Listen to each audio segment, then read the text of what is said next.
Oi, gente, tudo bom? Bom, vamos para a nossa segunda semana de videoaulas, tá? Hoje nós vamos iniciar o capítulo 2 sobre comportamentos reprodutivos animais.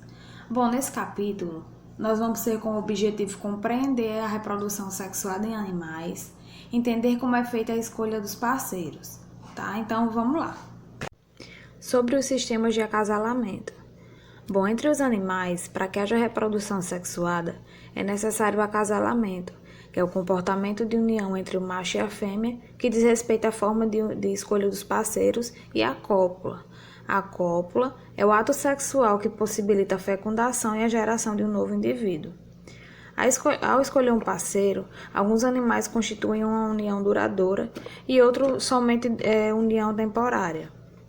Nos animais que são monogâmicos, a relação entre um macho e uma fêmea dura até que os filhotes não precisem mais de cuidado ou que um dos parceiros morra ou desapareça.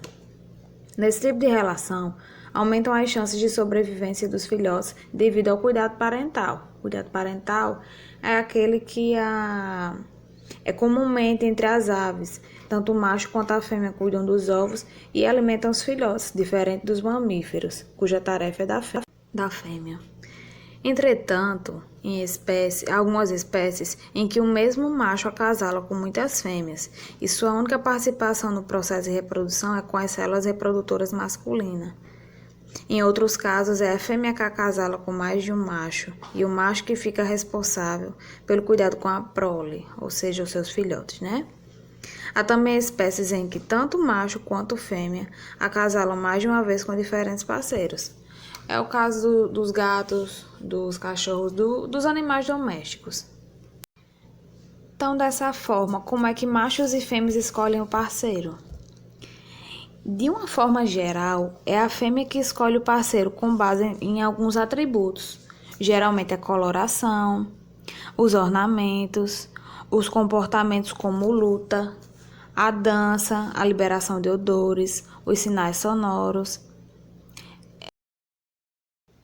De uma forma geral, esses atributos podem indicar que os machos são saudáveis, o que possibilita uma maior chance de sobrevivência dos filhotes. E é isso que cada casal quer, né? E sobre o dimorfismo sexual, a gente pode definir ele como as diferenças marcantes existentes entre os machos e fêmeas de uma determinada espécie. A gente pode destacar que essas diferenças elas não dizem respeito aos órgãos sexuais.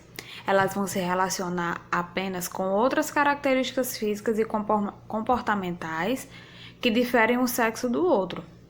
Um exemplo, o tamanho do corpo, a coloração das penas, os pelos, a emissão de sons.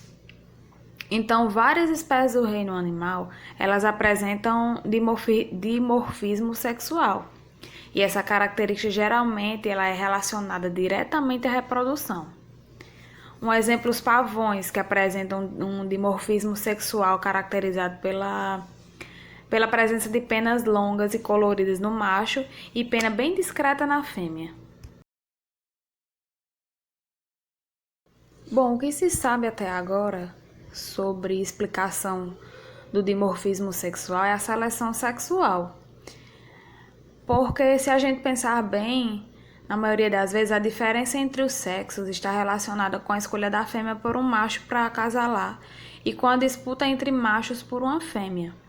Além da teoria da seleção sexual, alguns estudiosos acreditam que o dimorfismo sexual seria uma consequência da seleção natural e atuaria como forma de reduzir a competição intraespecífica.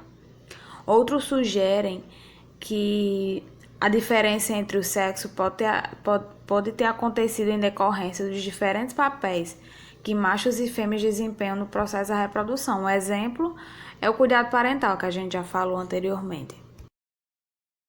Bom, pessoal, para finalizar, nós vamos falar sobre os rituais de corte, né? O que seria? É o comportamento de alguns animais quando normalmente o macho ele se aproxima da fêmea à procura de acasalar.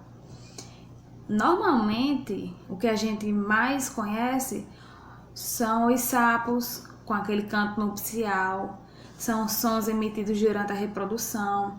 Em alguns mamíferos, os machos lutam entre si. É comum a gente ver em documentários os machos lutando entre si. A procura de quê? A procura de reproduzir com as fêmeas. Bom, em alguns animais eles apresentam esse comportamento somente nessa etapa, somente quando ele está procurando se reproduzir. Geralmente isso acontece com as aves, é muito comum ver isso com as aves, tá? Bom, para finalizar o capítulo é isso. Nós vamos ter o dia todo hoje para tirar dúvidas sobre as atividades, sobre os assuntos, tá? Então, pode falar comigo, pode falar no grupo, tá bom? Então, até a próxima semana.